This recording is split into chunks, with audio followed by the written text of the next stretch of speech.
Greetings, salutations yet again, everything's okay. So it's Sunday, October 19th. Double check the date. Apparently, during my why Lord why rant, the camera got paused. So anyway, I'm not trying to focus on the negative. It's just noticing things in a cyclical manner. It's like, wow. Things really got to notice some patterns to some things, you know what I mean? That's the way it feels to me anyway.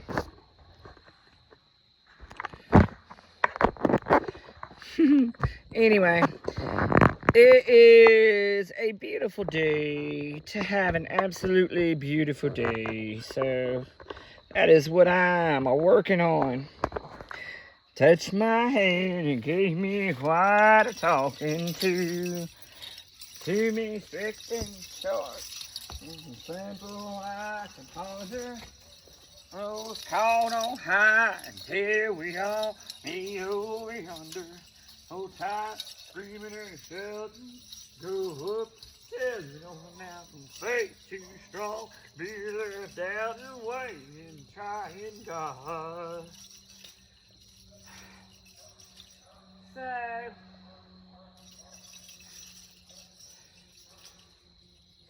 yet again experiencing this touchable, tangible 3D. Daily on the daily. Loving each moment and appreciating all the blessings in my world. The simple, the not so simple, the surface, the way deep down. Things going on. The cyclical pattern of things. One of them being faced with someone I love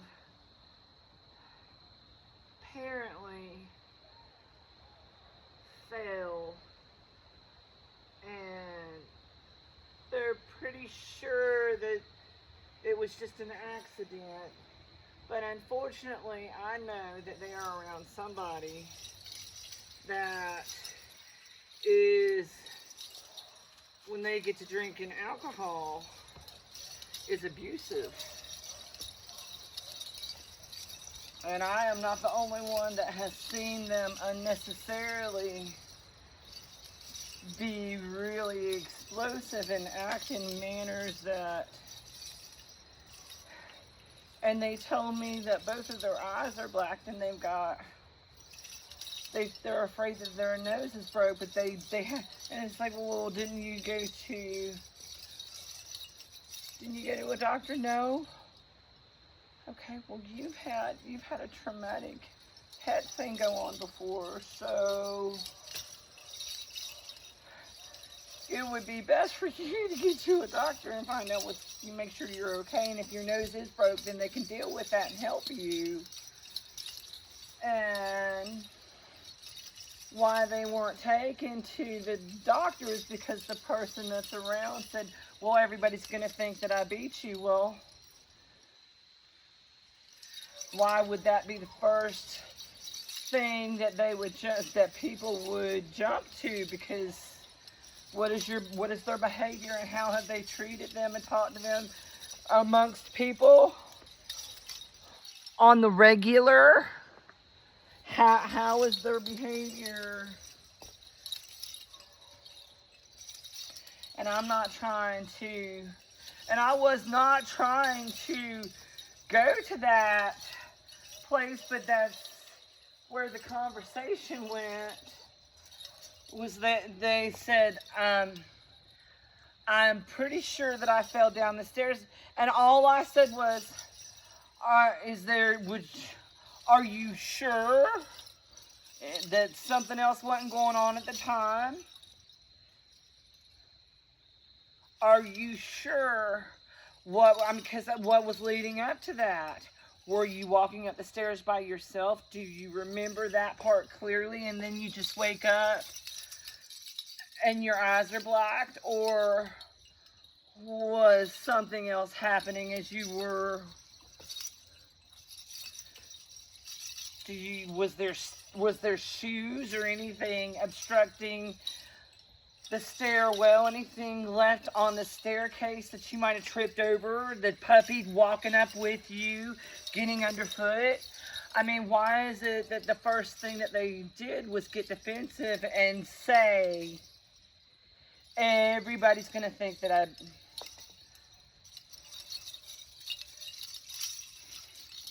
And then if my beloved does not go to the doctor and something happens, because it's like, well, you know, people have witnessed you defend this person not working and you supporting them.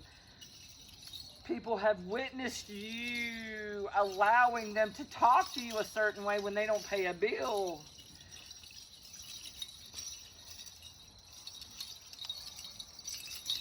People have witnessed them not respect you or consider you, and have isolated and triangulated very clearly.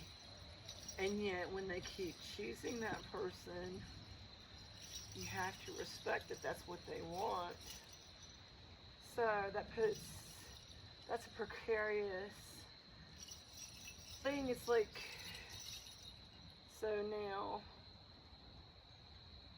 what do? You love your people, but they keep making choices that's not healthy for them.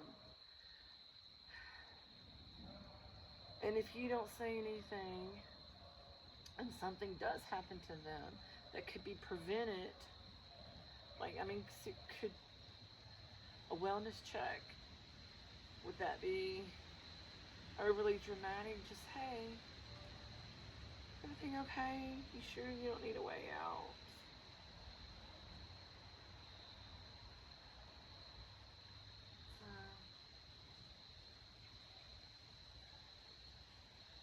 We all make our choices in life, and I'm not trying to be negative,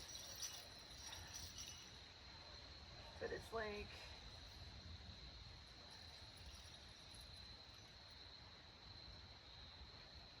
we all have to be accountable for our actions and things.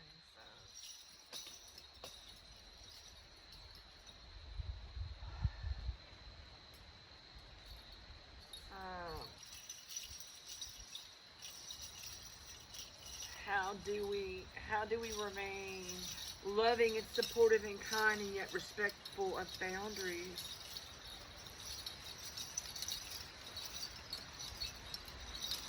How do you help people that aren't asking for help too? Anyway.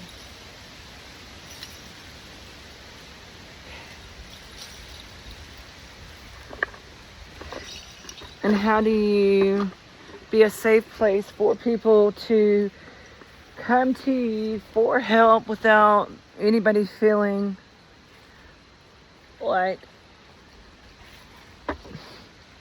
they're being alarmists or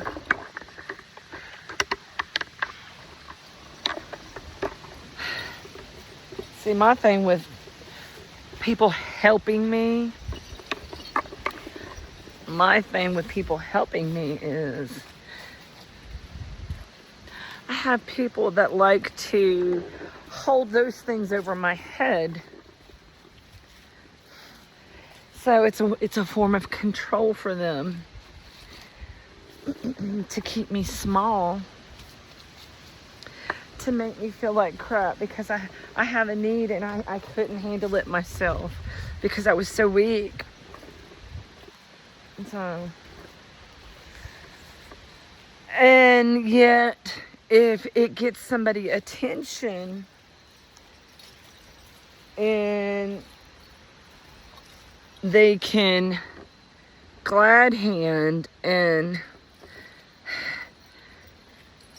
then that's when they want to do a kindness, when they can rub your face in it. And hold it over here. So, and I cannot. It seems like there's always a motive. or a kindness is usually followed by a kindness usually comes from a place of malice as a reward for handling the horrific treatment in such a way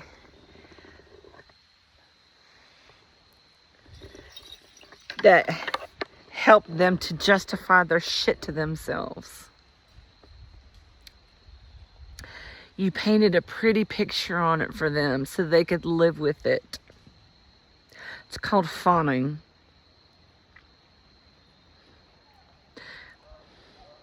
Overlooking their absolute shit so they can feel good about themselves for something so awful. So yeah, that's a Occam's razor is how I like to think of it. Fine edged sword. Trying to balance that tightrope.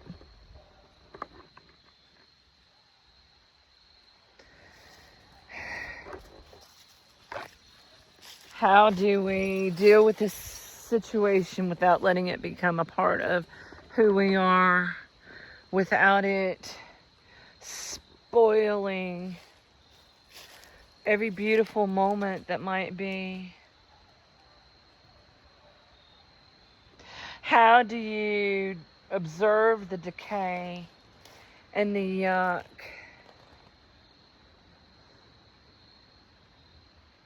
and see beyond it into the beautiful?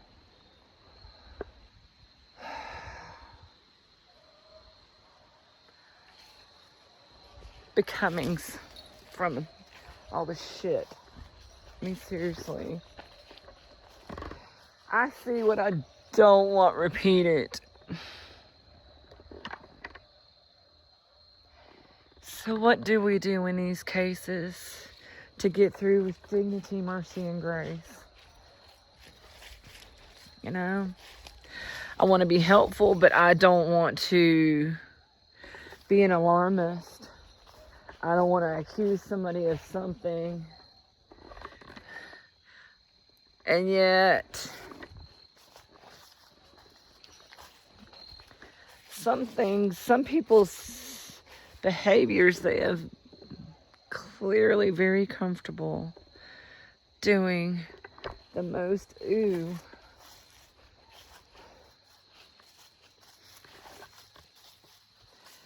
And other people are comfortable allowing it because, well, they don't have to be bothered with it.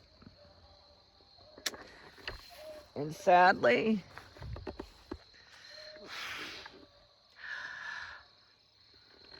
that is absolutely the people that I have noticed around my beloved are very selfish.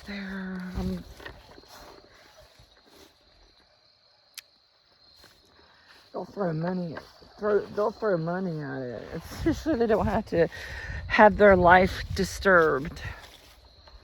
And so, the bare minimum, the breadcrumbing.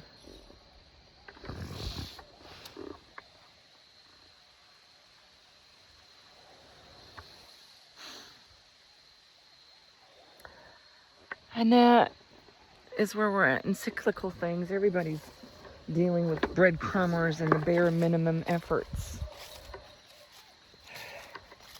And it's like, I, for one, am just taking advantage of all of it and observing people and not letting it become a part of me. I know I want to grow above and beyond the uck.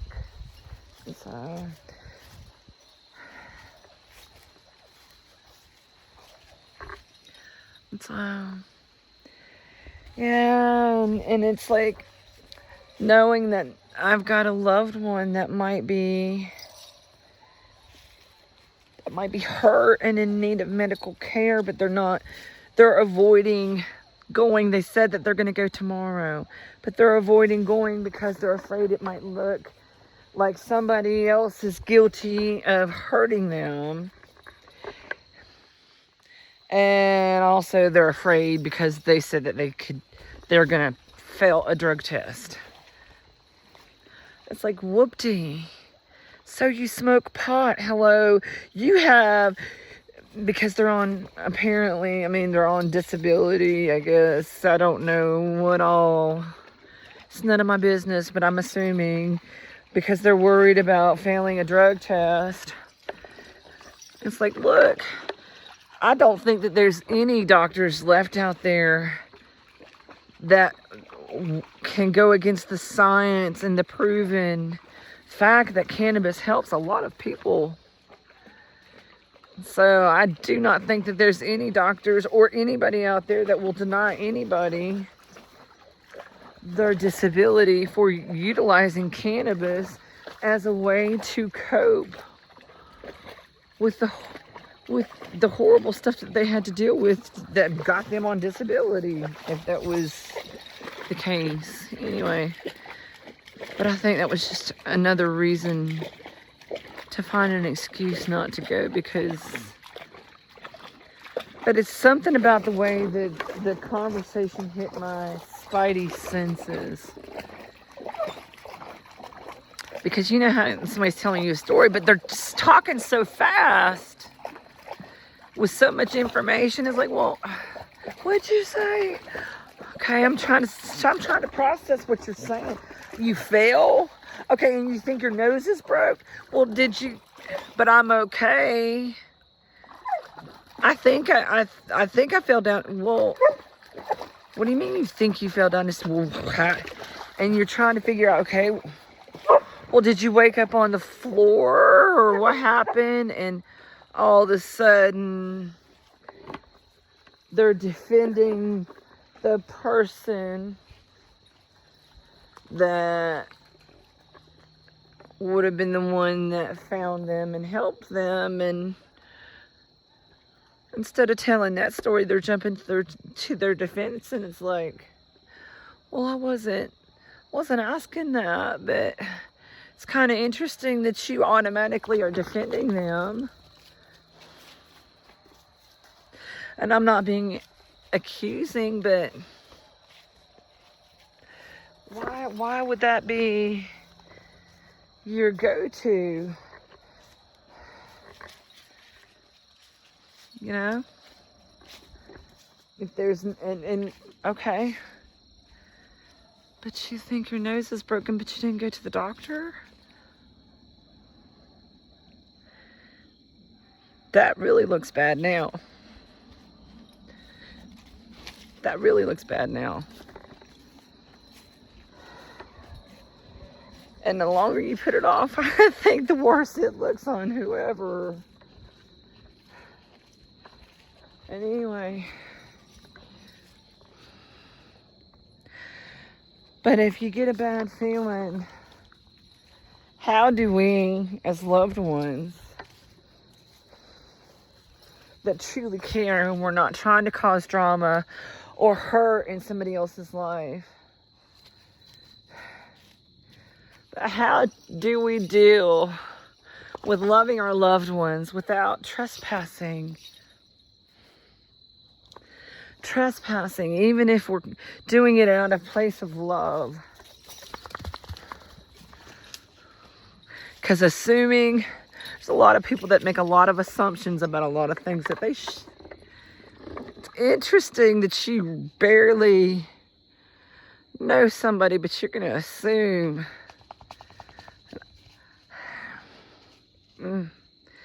So, yeah.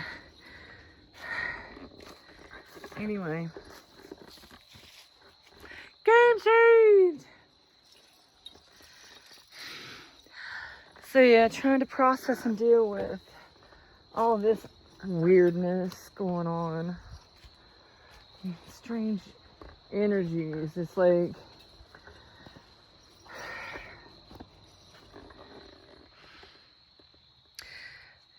untouchable, tangible stuff playing out.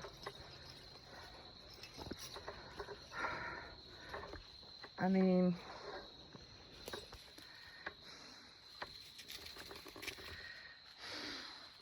what do we do? What do we do if you may be the only lifeline somebody has and you didn't speak up? And how do we deal with such things in such a way with dignity and grace that's respectful of others, and yet we can live with action, inaction? This is what I consider the 5 of Swords moment. You gotta freeze, fight, flee,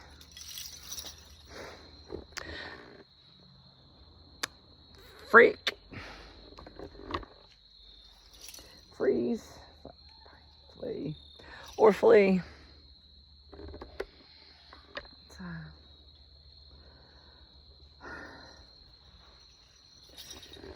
Sometimes the only action is inaction, I guess. Observe it, note it, try not to let any of it become a part of you. Game shaved! Try not to perpetuate it. Seems like that's what I've been doing most of my life. Doing a whole lot of, yeah, I saw that.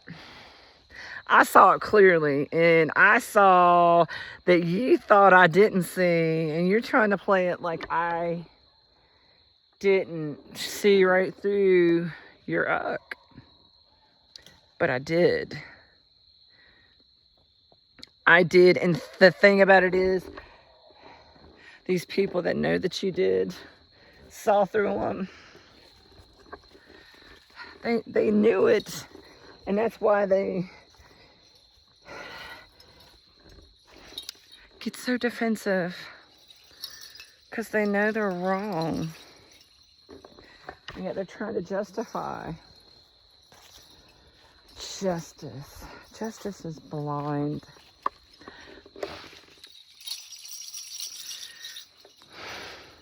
Justice is blind for a reason. The intentions behind things, the right and the wrong of things, what we can live with, what we can't,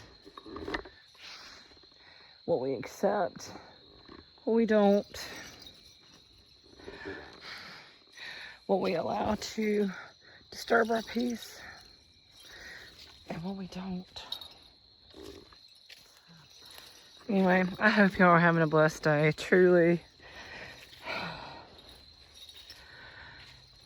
One of those deep days for me of generational curses. It's like, what do I perpetuate? Well, how do we deal with these things in such a way that I can live with myself as something? Anyway, much love. Hope y'all are being kind. Start with yourselves.